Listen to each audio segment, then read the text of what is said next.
Hi everyone, how are you doing? Today I want to introduce you to a friend of mine from Poland, and her name is Joanna, and in Polish it's called Joanna, and her last name you would see is Joluj, but it's in Polish it's called Choli. So Joanna is going to tell us more today about Slovak religion. I have no idea what that is, and I found out about this yesterday, and then she said it's paganism, and I have no idea what that is. So, Joanna, over to you. Tell us what is paganism and what's Slovak religion, and introduce yourself. Hi there, it's Joanna Choluch. So in Polish it would be Joanna Hołuj, and my diminutive is Asia, which is written like Asia. And I come from Poland. In Poland we've got Christian religion, but before that, before thousands years, it was Slavic. So the spelling is Slavic, Slavic, just like Slavic people. I would say that those who don't know what is Slavic people, can you tell us what is Slavic people? Because I thought Slavic peoples mean Slovakian people. No, Slavic people are all the people in Central, South, and East Europe. For example, Russians, Polish, Slovakian, Czech, Baltic people, some of them, Lithuanian, partly, Serbian, Croatian, Belarus people. So many, actually, up to also like a part of Germany. It was before Polish territory, right? Like in 16th century. So a part of German country are Slavic people.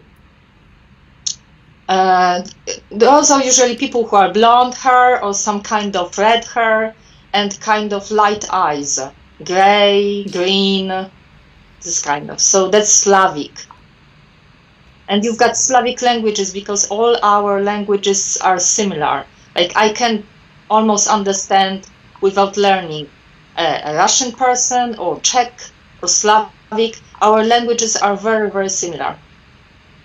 So that's all Slavic family, you could say. So what is exactly Slavic religion? Excuse me? So what is Slavic religion? Slavic religion is it's very basic, I would say. It's a kind of natural religion. You do not really have. It's not really a religion, I would say. It's like a faith, and I would say it's similar to Hinduism or Buddhism or Zen. It's more philosophical. It's like less religion and more like a philosophy. You've got the concept of natural law.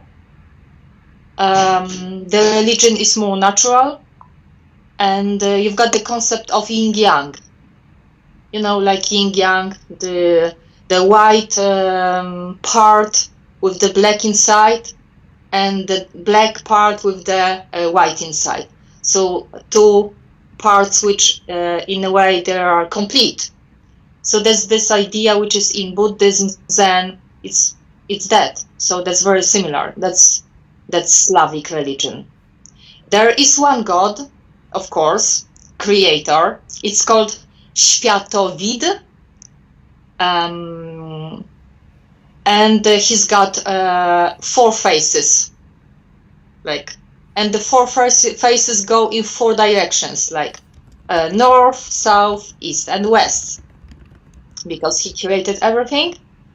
And then there are many other gods, you could say gods, but they are not really gods, but powers, like You've got the thunder god, so that's the thunder power. You've got some gods for seasons, like springtime and winter and so on. So that's a very basic natural religion, but it's not really a religion. We don't really call it, we call it faith or philosophy. So if anybody knows like Zen Buddhism or yin-yang idea in Hinduism or Buddhism, so that's it. It's very, very similar. So it's same like Buddhism and Hinduism, because both of them are also not religion, they're just a belief system, Yeah. a philosophy. Yeah. How do you that's it. how do you say the name of the god? What's the spelling? Światowid. It has a few. Okay, let me. Because there is a sound sh, but you've got it in Urdu, I think. You don't have it in English. It's S with a little accent over it. So it's not s, it's sh. So you've got sh. Then you've got W, I, A, T, O, W, I, D. I think in English you would say Svitovid, maybe. It has 4 sides. Is it? But it basically, I can translate. It basically means saint, święt, saint. But it also can mean world. And then vid is like Veda, like like knowledge, or know, wiedzieć. But it's like Veda, because I told you that, or I told somebody, I don't know, many people, that Sanskrit is very similar to Polish. So like Veda, they've got the word Veda, Vedas, and we've got the word wiedza. It's the same word. Sanskrit is similar to Polish, really? Yeah, I think I posted some articles in English also. I will write a bigger article. Now, right now I'm writing an etymological dictionary. What is an etymological dictionary? It's a dictionary that tells you where did the words came from. Okay. Where did the words come from? For which language? That's for Polish. But for example, I'll say wiedza comes from, let's say, Veda comes from wiedza, or wiedza comes from, I don't know. I just say where the word came from, what language. Okay, interesting. I just posted the photo of the thing. Did you find it? Yeah, it's like 4 sides. Yeah, 4 faces God.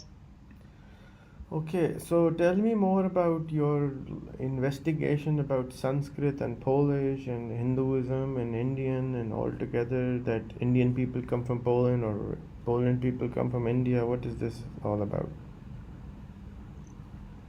I think there is a quarrel. there is a big discussion.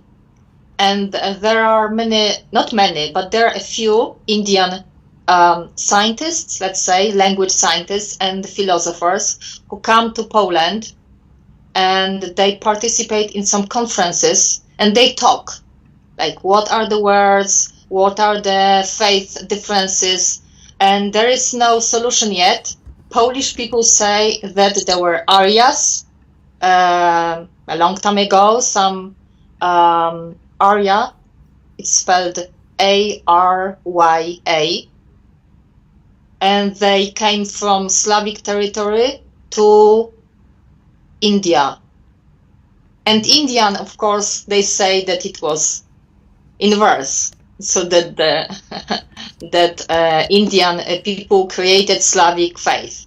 But anyway, there is one, we cannot deny that the words are very similar. But that's a long topic, because there are many words that are similar, but I cannot cite you just like this. If you tell me the word, because it's not only Sanskrit, there is a man, he's called Dudkowski in Poland.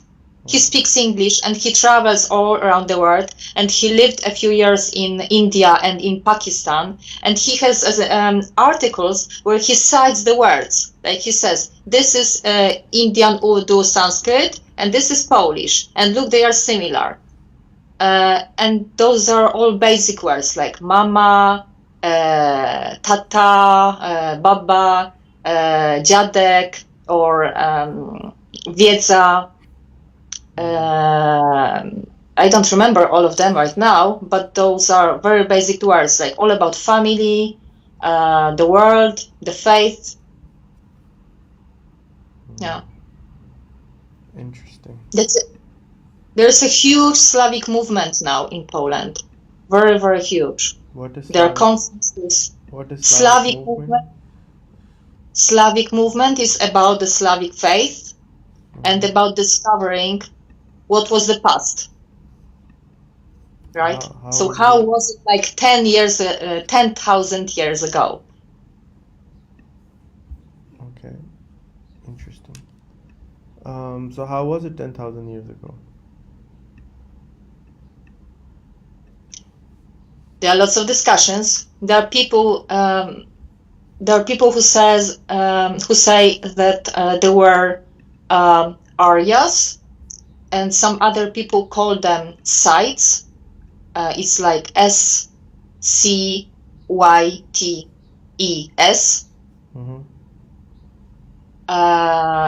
And there is also another name, Sarmatians or Sarmatians.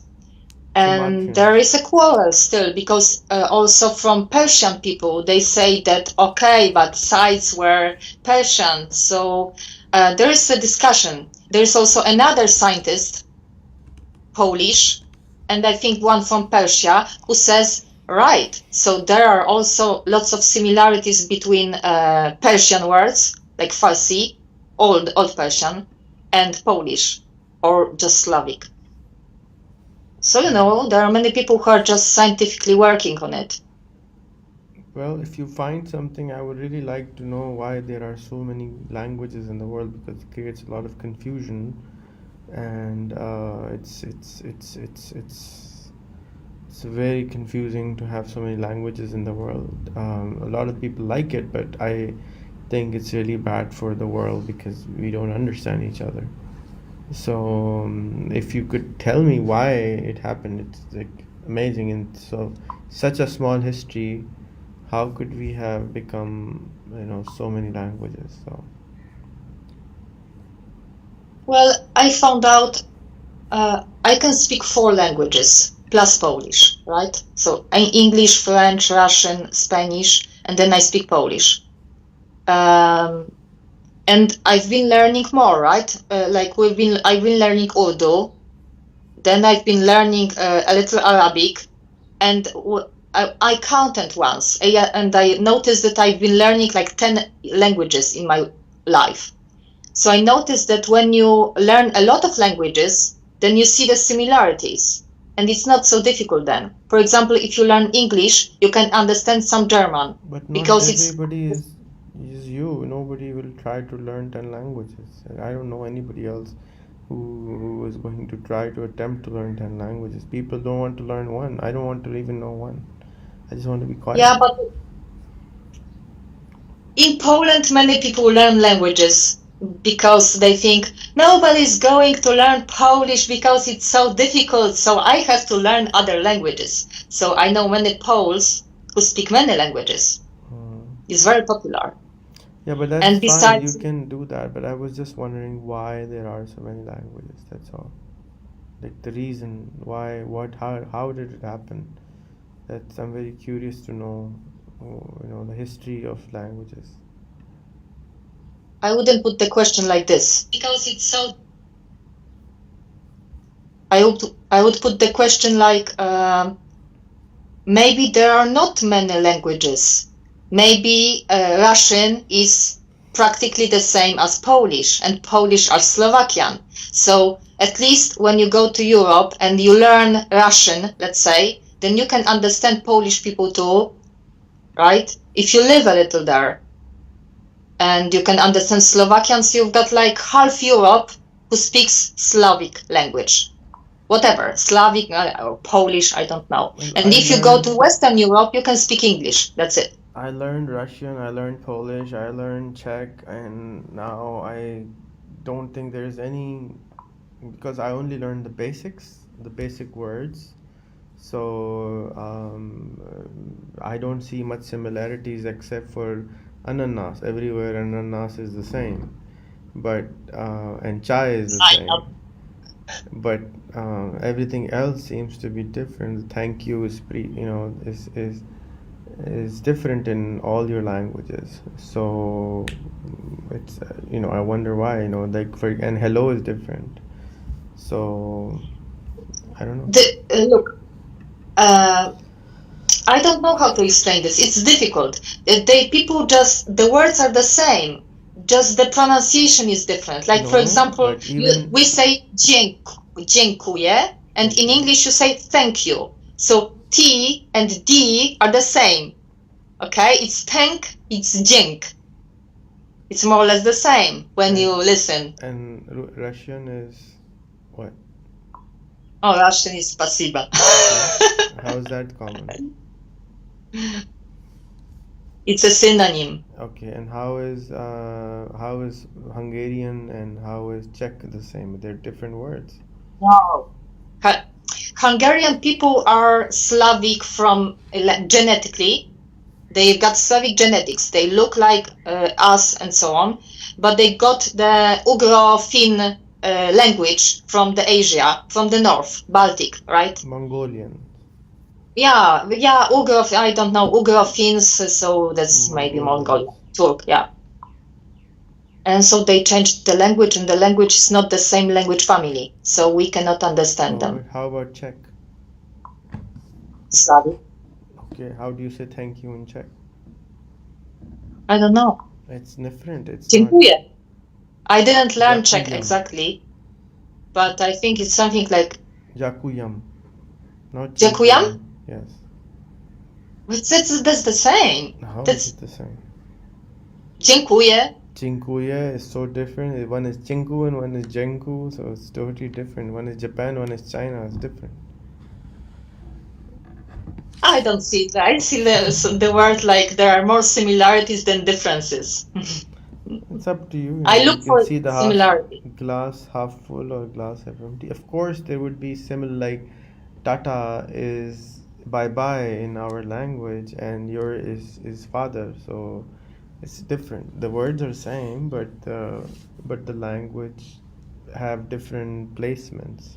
So when I teach people language, I simply say, okay, you think of the words in your own language, but then remember them in another way. Anyway, so thank you for explaining what is paganism and what is Slovakianism religion. I have never known about this before. Now I know, kind of. And thank you for your time for this. I'm trying to fix this. Oh, there you go, better. And I keep doing more Facebook Lives. So you have more interest now in education. You're doing homeschooling for your children. So if anybody wants to do homeschooling and want to hire her as a teacher, you're more than welcome to do that. Or invite her to your school to speak online or in person. Buy her a ticket and accommodation, and she will come for the first 100 gigs so she can have her name out there. And also, if you want to interview her about education space, please feel free to do so. Thank you, Joanna, for your time today. Take care. Bye. Bye bye.